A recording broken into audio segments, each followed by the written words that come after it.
नमस्कार दोस्तों, मैं हूं दीपक पत्थे और आप देख रहे हैं प्रदेश की आवाज। तो आइए बात करते हैं आज की कुछ खास खबरों की। मुख्यमंत्री श्री शिवराज सिंह चौहान ने आमला में जनसभा को संबोधित करते हुए कहा कि मैं सरकार नहीं परिवार चलाता हूं। आमला तहसील ऑफिस के पास स्थित सभा में पहुंचे बड़ी संख्या में लोग। मुख्यमंत्री श्री चौहान ने कहा, आज जारी होगा विकास संकल्प पत्र।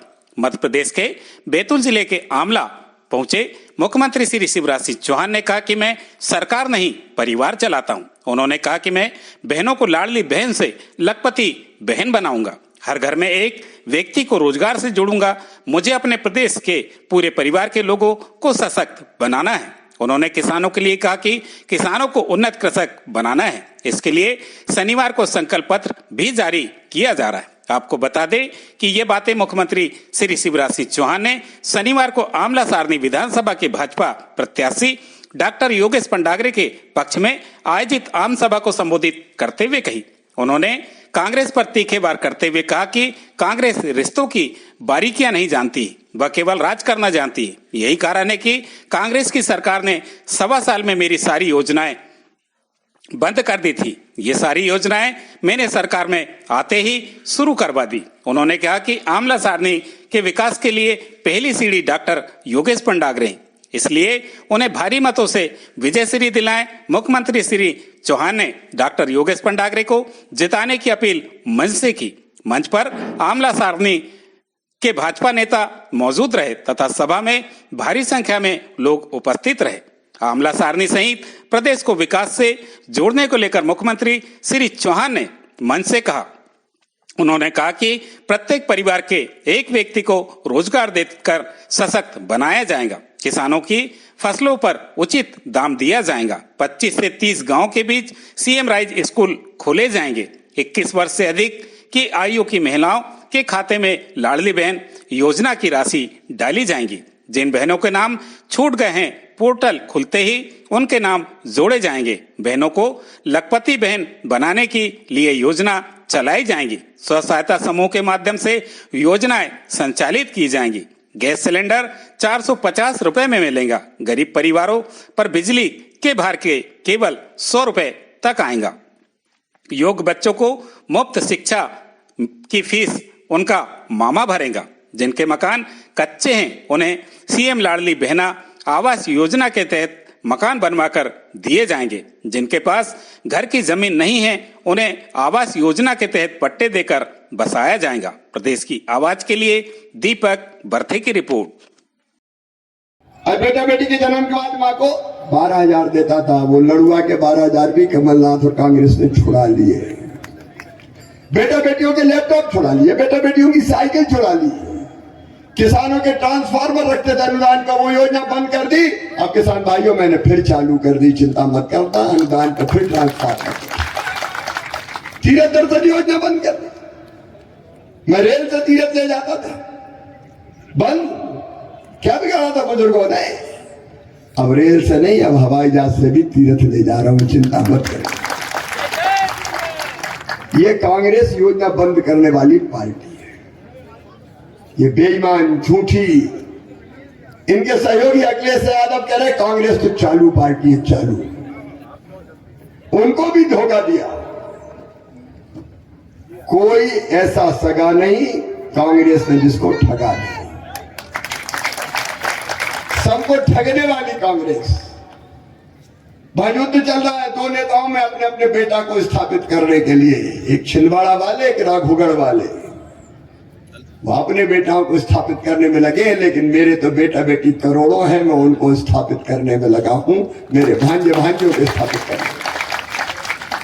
और एक सावधानी रखना इन झूठों की, झूठी बातों में मत आना।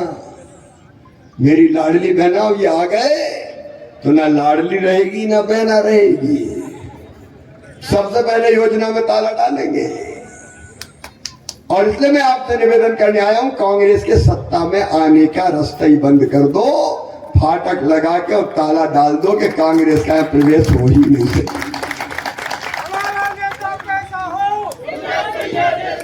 बहनों और भाइयों, प्रगति और विकास का मार्ग भारतीय जनता पार्टी। प्रधानमंत्री नरेंद्र मोदी जी दुनिया के सर्वाधिक लोकप्रिय नेता, उनके मार्गदर्शन में हम आगे बढ़ रहे हैं और इसलिए आपसे निवेदन करने आया हूं। अच्छा, आप दिल से मुझे बताना, आज मैंने अच्छी सरकार चलाई कि बुरी सरकार? और जोर से बताओ, अच्छी की बुरी? तो ये सरकार फिर से बनना चाहिए कि नहीं? तो ये सरकार बनेगी तब जब योगेश पांडागरे आपके विधायक बनेंगे।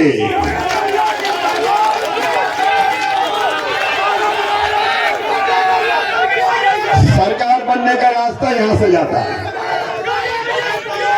और इसलिए मैं आपसे प्रार्थना करता हूं मेरे बहनों और भाइयों, कोई कसर ना छूटे, जरा भी कसर मत छोड़ना। लाडली बहना, तुम भी निकल पड़ोगे, भैया की सरकार बनाना है तो गांव गांव जाओ और कह दो हम वोट दे रहे हैं, तुम भी वोट दो। मातृशक्ति जाग उठे। और भांजे भांजियो तुम भी निकल जाओ। और एक दिन चैन की सांस मत लेना। मामा दिवाली पे भी कल भी सभाएं कर रहा है। एक दिन में मैं 14 सभा कर रहा हूं। अब कल भी मेरी सभा है, दिवाली के दिन कोई ने सुना है? और दौड़ के सभा करता हूं, वो भी देखा होगा कि रह नहीं जाए तो दौड़ के चढ़ता हूं हेलीकॉप्टर में, फिर कूद जाता हूं, फिर दौड़ता हूं। जब मैं दौड़ रहा हूं तो तुम्हें दौड़ना चाहिए कि नहीं? वाओ, 5-6 दिन बचे, आप भी पूरा समय दो और पूरे घर जाके ये आह्वान करो कि योगेश पांडागरे को जिताओ, कमल के फूल की बटन दबाओ ताकि फिर भाजपा की सरकार बने। बोले सब तैयार है?